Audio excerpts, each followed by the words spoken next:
Evans is a former NYPD detective and says do not...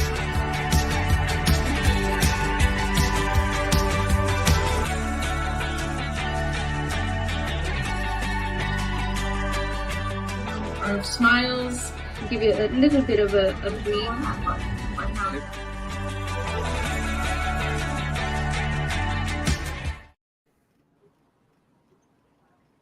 And we're back. So, hey, folks, you're there, we're here, and we have a great show. I am Ardina Stewart. This is that guy over there is Angel Nieves, former NYPD detective.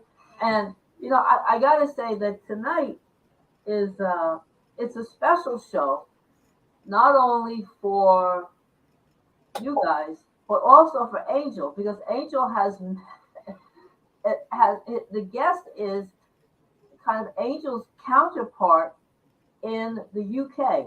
As you are aware, Angel is a former NYPD detective, and the person that we're going to be speaking with tonight is a pet detective of sorts, but his job, his passion is exposing pet scams. His name is Paul Brady. He is coming to us live from the UK, and his website is called petscams.com. So, Angel, you have some video for us? All righty.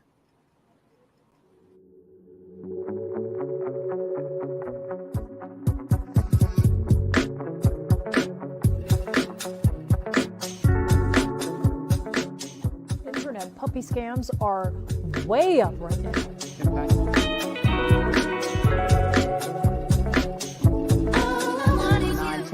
There was people were ripped off by about to the extent of 360,000, I think, and now we're up over $2 million. That is how much money victims reported losing to puppy scams across the country in 2022. That's according to the Better Business Bureau. This year is on track to break records. She says while pictures may seem great, the domain is using a private company to mask the identity of who actually owns the website. Queenslanders are being swindled out of thousands with bogus businesses preying on those wanting a furry friend. Fake online puppy ads have increased dramatically over the past 12 months. And we're all...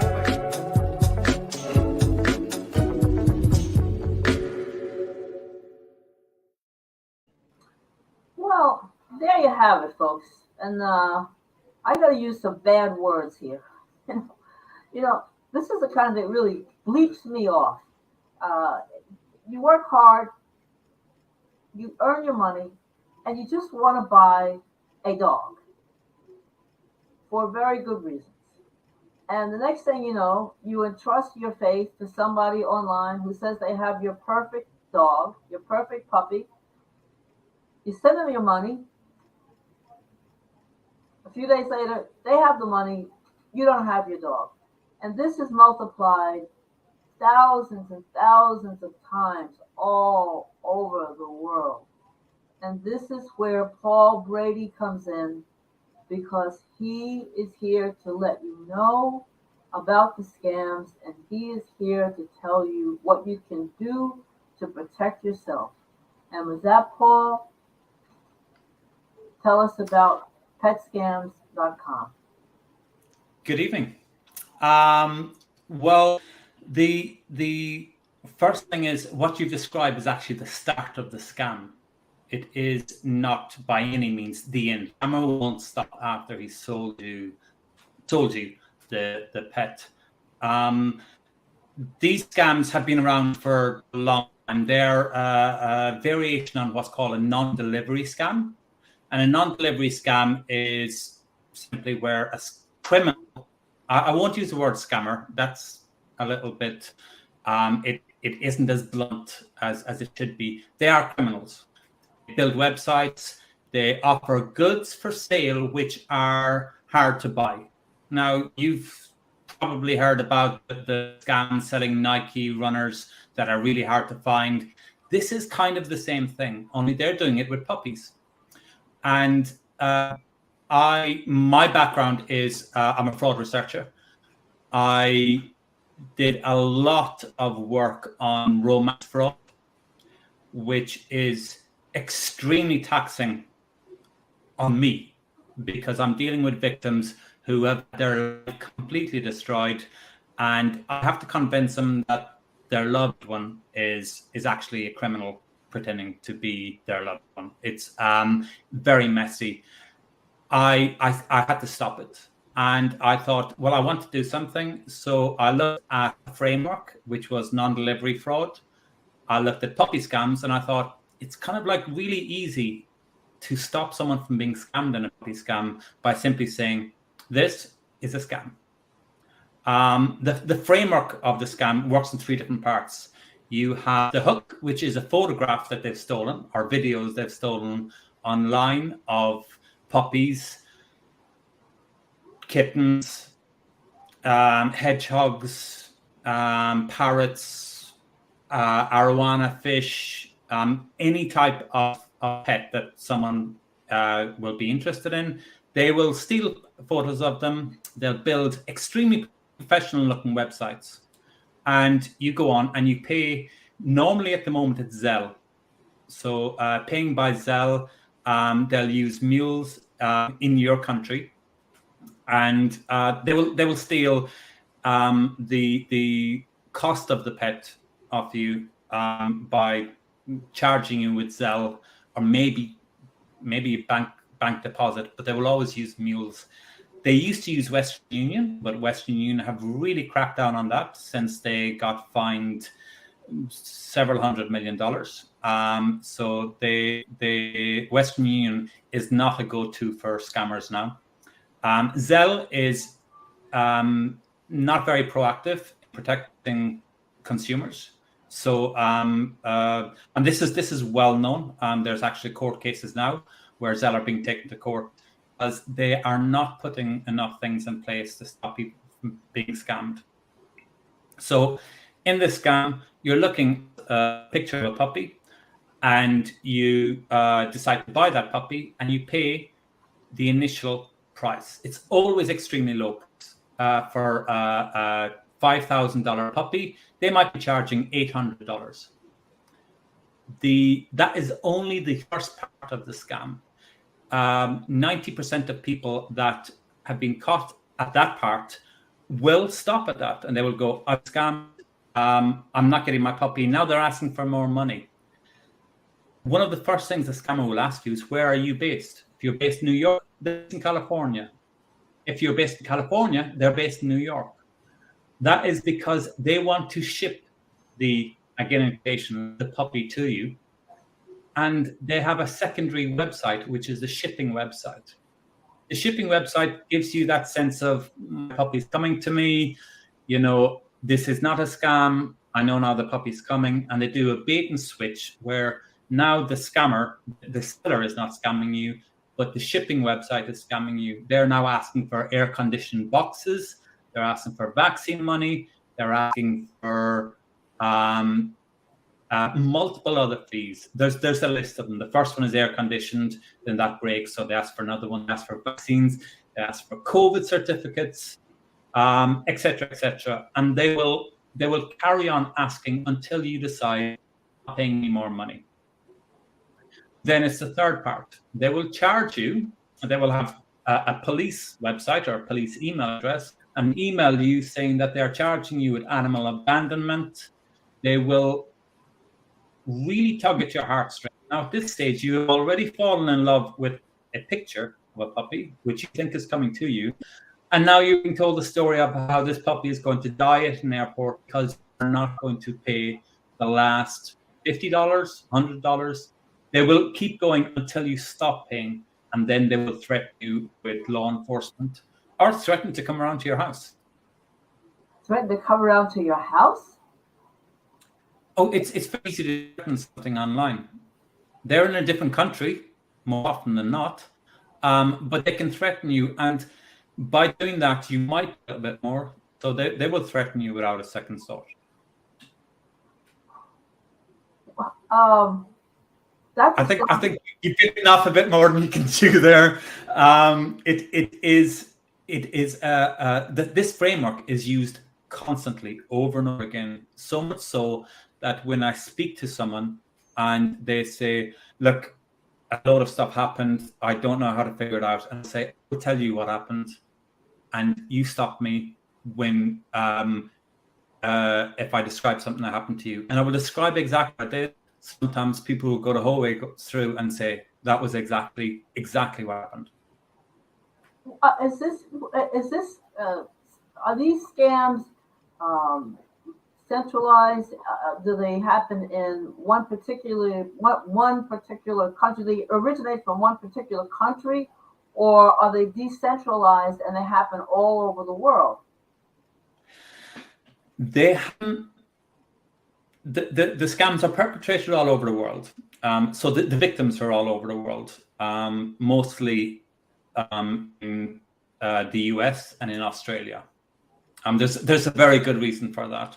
The scammers themselves are predominantly Cameroonian, so West Africa. So it used to be the Cameroonian pet scam, but it actually has gone to different countries now as well. So I have found pet scammers in the US who are Cameroonian. Cameroonian nationals living in the US. I have found a Cameroonian scammer in the UK. There's a lot of them in South Africa as well. But they are predominantly Cameroonians. The Nigerian scams that you see, crypto, the romance scams, they take a lot more time and investment by the scammer in terms of time, in terms of energy, whereas pet scams are industrial. They will drop you if you say, oh, I want this, then they will just go, you're too much trouble, and they'll drop you, move on to the next. So I'm curious, when people when a purchaser engages in email dialogue with a scammer, are some of the clues language issues, such as, I mean, presuming that they're Cameroonian, is there a pattern where English is misspelled in the just general description of the pet? Are those things that people? There she goes. I'll bring him back. There she goes. She You disappeared. Yeah, you have your internet issues. I've got my internet issues, and it's crazy. I'm right here on the East Coast, but if you didn't get the question, I will rephrase it. From what I understood, you were asking about if there's clues in the language that's being used. Yes. I would say no. And the reason I would say no, I'm very careful in the advice that I give out, because a breeder in the US who's breeding cockapoo puppies might not have the same command of the languages you do, but they're genuinely breeding puppies. So I wouldn't say, oh, if you see a spelling mistake, it's a scam. Cameroonian scammers or Nigerian scammers, it doesn't kind of matter which, can have an excellent command of the language. That does not make them genuine sellers. So I wouldn't use the language as a marker. If you did know a lot about what you are buying, and first-time buyers won't know, there's a lot of things that won't make sense. For sake of argument, in Australia, the scammers say, "Oh, the puppy is potty trained." That's not a phrase that you use in Australia.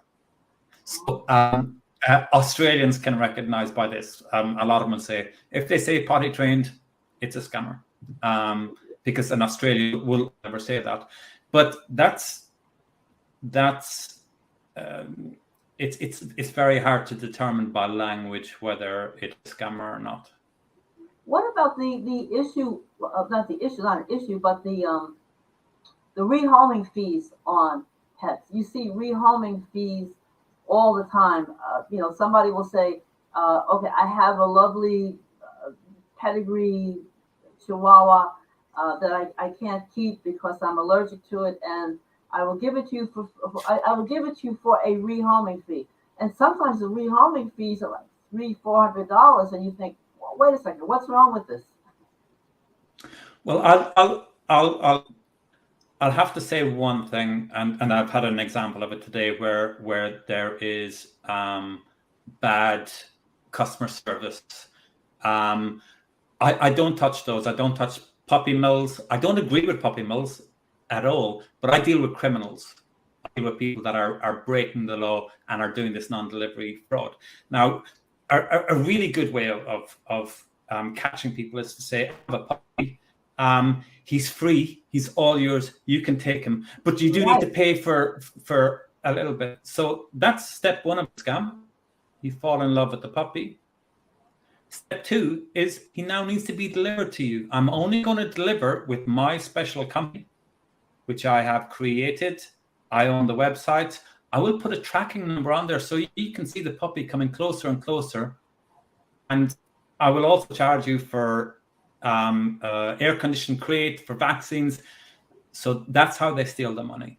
One of the it's becoming more and more common now is they will hack into people's Facebook pages. So they'll steal the credentials. They will ask for your username and your password, which they might have phishing pages, etc. They will log into your account. They will lock you out. And then they will contact all your friends saying, oh, I have a puppy. And look, I want to give him away. Who can take him? Now you have the issue. If you have maybe 800 friends on Facebook, you really only know 20 of them, but they've been friends with you. 780 have been friends with you for a long time. They don't know why, but they do trust you because they're friends with you. So they will scam everyone that's on your Facebook list. Well, everyone that's puppy. Free puppy. Just pay for delivery, rehoming through this company here. It was funny you said that because a couple of months ago, I have a friend, law enforcement, and I think they got into it just like the way you said it. And they had Yorkie puppies. And they said, we have these Yorkie puppies and we're going to have to get rid of them. And, the whole scam words, And they turned around and I said, how much are they? I said, no, how about you share it? They also want you to share their puppies to your book. And you send, now I see people sharing the same thing because we know this guy. But I didn't get to share it. I turned around and I went straight to his message. And I started asking questions. So he says, just share it. That's what he said, just share it. He doesn't want to answer the questions. Later on, probably a month later, the same picture again. I said, well, wait a minute. These dogs, you got to be like a year old already. What, it's the same puppies you're showing. I want you to call me right now. This is my number. Give me a call. I want to, right now, right this second. But I'm driving, so stop to the side. This guy, he blocked me on his Facebook page. He disconnected his phone. I mean, this guy, because I had I went to the history and I called, he just disappeared. But he's using somebody else's in Texas with the same puppies. I mean, he didn't even change the photos. It's the same photo regardless, And actually, that came out in the news because they were going to the lady's house in Long Island to pick up the puppies. And she said, I got no dogs here. I just moved in. Mm-hmm. It was crazy. What about the, I noticed that there are a lot of foreign places that have puppies to send. There was a big craze with the micro dogs, the little tiny, the ones that I'm talking about. For the audience, if you don't know what those are, these are specially bred dogs. They call them teacup dogs or micro dogs, and they literally weigh 1.5 pounds. They're adorable. There's a big controversy about them, but people like them, and a lot of the places that are marketing them are in the Philippines, and then they have fabulous web pages about how much they cost when they're rather expensive, and they transport them. Are those scams also? I know of several that are not scams. Now, personally, I would never advise anyone to buy a puppy from the Philippines, have it transported across the world, when you can't see where it's being bred. This has nothing to do with fraud, with scams. This is about being ethical. If you really like pets, if you like puppies, don't buy one that has been bred through torture, basically. Don't buy from a puppy mill. I really, personally, I'm very much against puppy mills. I do know that there have been scammers operating from the Philippines as well. Actual Philippine nationals, not Cameroonians. They have a slightly different style to what they're doing, but it's basically the same thing. They see websites doing very well that are actually selling puppy mills doing well, so they try and take the action. It's not, when you see something unusual, it's the tall poppy syndrome, which means if someone's from a different country than Cameroon, we will shut them down straight away. We'll put a lot more effort on them to show that country that this isn't profitable. You put up a website to get down. If we had been able to do that 20 years ago with Cameroon, it wouldn't have been profitable now. They wouldn't have seen it as profitable. I don't agree with those websites or that service, but it does very much appear, from what I've seen, that there are several of them that are genuine. They're, I think, based in New York. So there's a Philippine national in New York who is receiving these puppies and then shipping them from New York. But I've investigated them in the past, and just we can't publish them as a scam. So they don't fit the criteria. The ones that I've seen when it comes to these little micro dogs are out of Korea and out of the Philippines. So there seems to be a specialty market where they're being bred in Korea and in the Philippines, and they're a big craze here. A lot of the Hollywood stars have these dogs. They call them little pocket dogs, and they're very popular, quite expensive. But they get teacup, but these are smaller than teacup. These are micro dogs. I mean, they're literally, I don't have anything in comparison, but you can fit them in your pocket, and they become kind of the go-to dog of celebrities. But you mentioned something a few sentences ago about shutting these places down. What's the enforcement capability of sites like yours, and how are you linked to enforcement agencies that can go in and say, this is a total scam, we're going to investigate, and we're going to close these guys up? So there's a lot at play here. I will be careful what I say, because I'm dealing with several enforcement agencies. The first thing to think about is this. Speaking with Federal Trade Commission and speaking with law enforcement in the US dealing with crypto scams, they will not investigate. They do not have the capability of investigating anything under $500,000 loss. That is because there are a lot of these scams. I have today picked up about 16 new websites, all built on the same day. They will all have victims. It would be a full-time job for a law enforcement just to deal with puppies, and they'd only scratch the surface of it. So in that sense, an individual, the US, who loses another case yesterday, $6,500 they lost. Wait, and an individual lost $8 million? no. So did I say million? I mean thousand. Thousand. All right. Huh. It was actually not $6 million in a pet. That would be a very small teacup. They lost. It was actually 6,500. I don't want to go checking through notes now. And the puppy might have been free, or it might have been $1,000 for the puppy, and then there's all the costs on top, and that's how much they lost.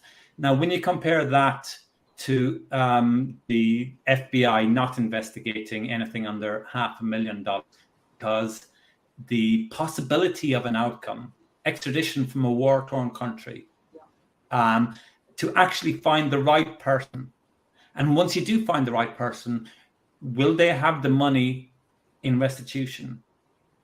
Will it stop the flow? Will it deter other people? It actually won't. And so they are investigated.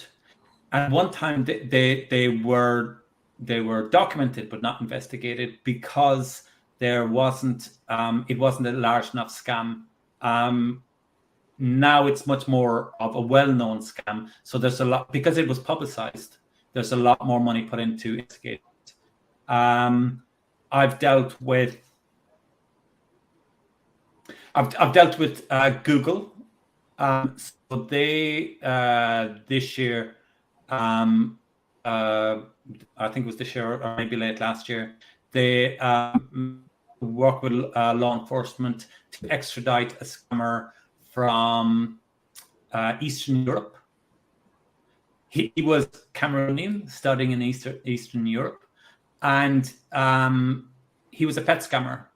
And when Google approached me, said, we have these 4 websites.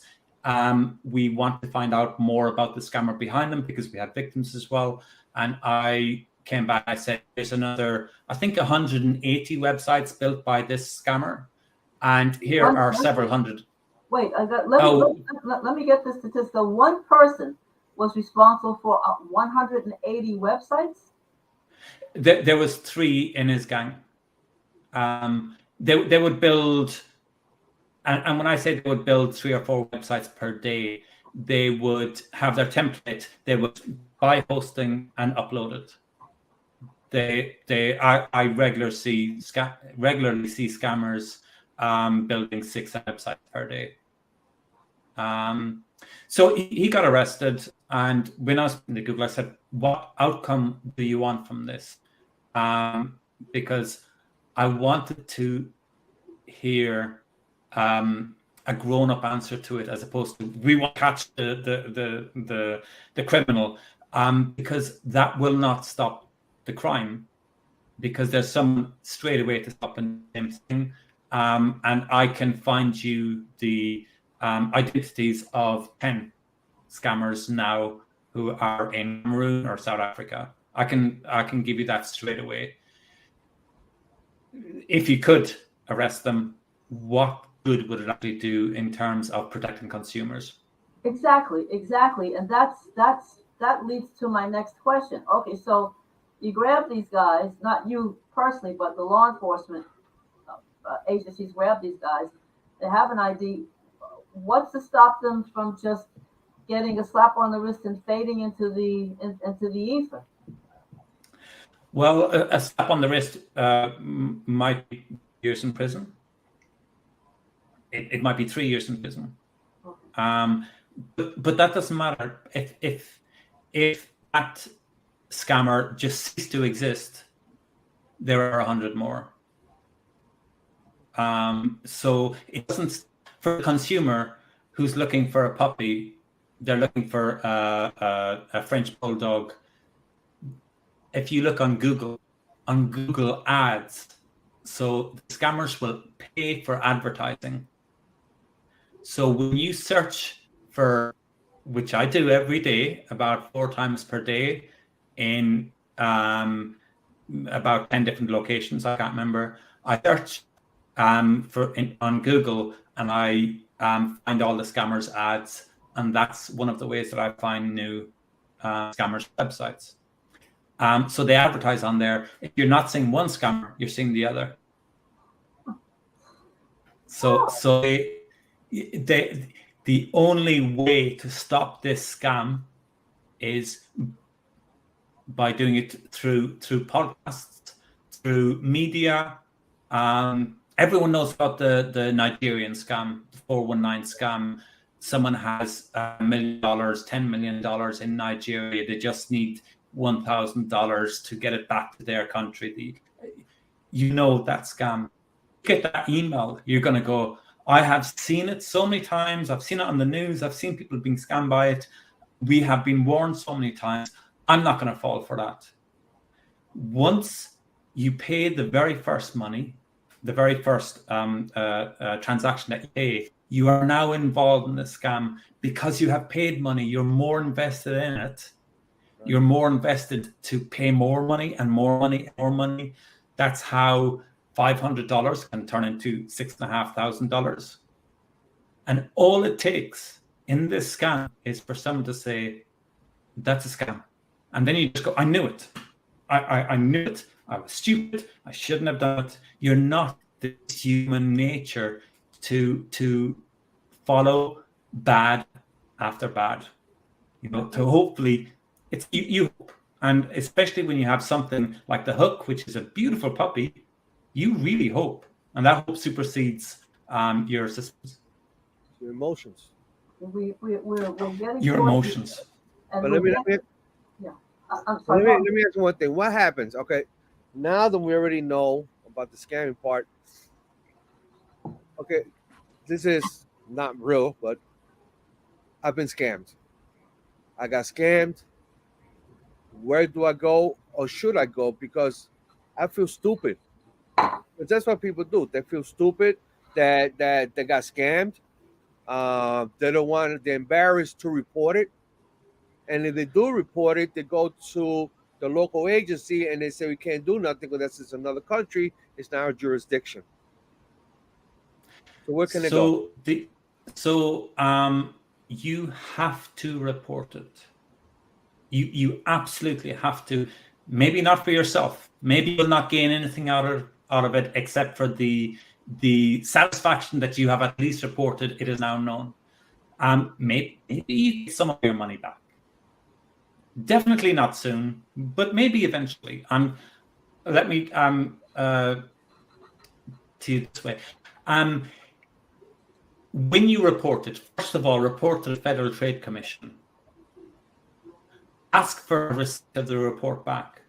Report it to the Better Business Bureau. Ask for a receipt of the report back. And Angel, you disagree with me on this.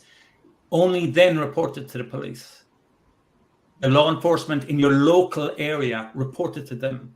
The reason I say only then is because when people didn't know about this scam in 2017, especially 2019 when COVID hit and everyone was looking for a puppy, people would go to law enforcement, go to their police station and say, I've been scammed in a puppy. Someone was selling me a puppy, and the police would go, has nothing to do with us. It's civil. It is a breeder dispute. We can't get involved in basically because they're still asking for more money. This is not a criminal act. Because the quite often the police officer would know as much about puppy scams as the victim. Now it is much more well known. When you go in, at least they will file a report. I get contacted quite often by police saying, we need to know more about this. And I will say, your scammer is in Cameroon.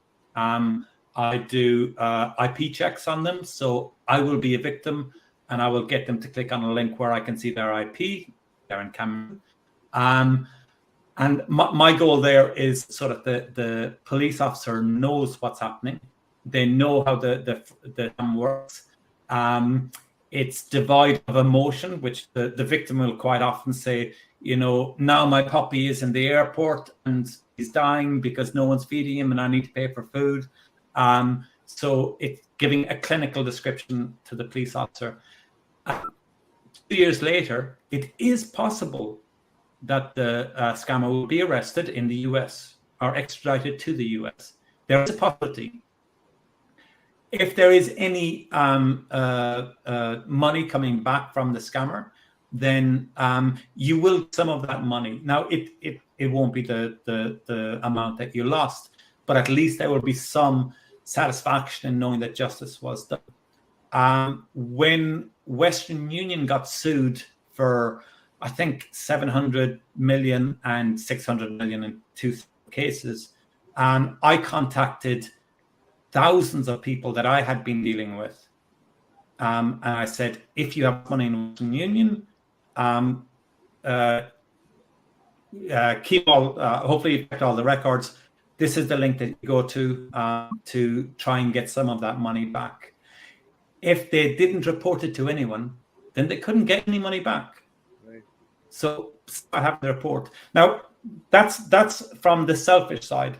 From the unselfish side, the more something is reported, the more law enforcement at a higher level can say, this is a trend, this is something that we need to look at, put money into, find out why it's happening, how to stop it. If no one ever reports it, then it isn't a crime. It isn't a scam. Nobody knows about it. So people being ripped off and it's not being reported. There's no action being taken. So that's what I suggest. Tell everyone and make sure that there is a report.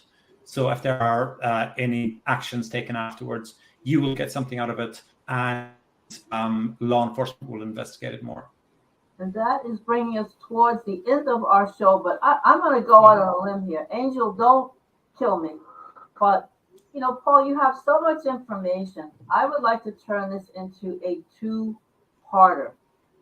If we could get you back on, I'm not trying to put you in the hot seat and make a commitment right now, but if we could get you back on sooner, not later, I think that would be great. Because there's a lot more information that the audience needs, such as how to get the money back. If you could, when you come back on, is to bring us some examples of particular websites that people need to be aware of. And like I said, Angel, don't give me the evil eye. No, but before you do leave, what can people do for it not to happen? How can they prevent it from happening? So, thanks, Angel. I should have started with that. There is a lot that you can do. So you can do a lot of extremely technical stuff to research the website. You can, what I do is extremely technical. Not a lot of people can do it, I will say. I know because I've tried. The simple way that anyone can check to see if the puppy that you're looking at actually exists, if the person you are speaking to actually has that puppy, is demand a video chat with the breeder, with the puppy, and I will say with the puppy's mother. The reason you have you need the puppy's mother is for my ethical reasons. It's not a puppy mill if they have the mother with the puppy and they get on well. You can see how that reaction is. If the breeder has a puppy, they're going to have a mobile phone and you can a cell phone, and you can just say, give me 5 minutes of your time, show me that, let me see the puppy and the mother. I just want to see them together. And that should be no problem for any breeder. It should be really easy to do.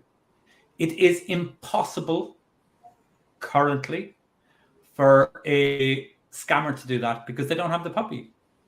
They will show you a video of a puppy running around, and they might do a voiceover for it, but you control it. You say, look, I want to speak to you. I want to see your face, see who I'm dealing with. And you can decide, judging by the excuses.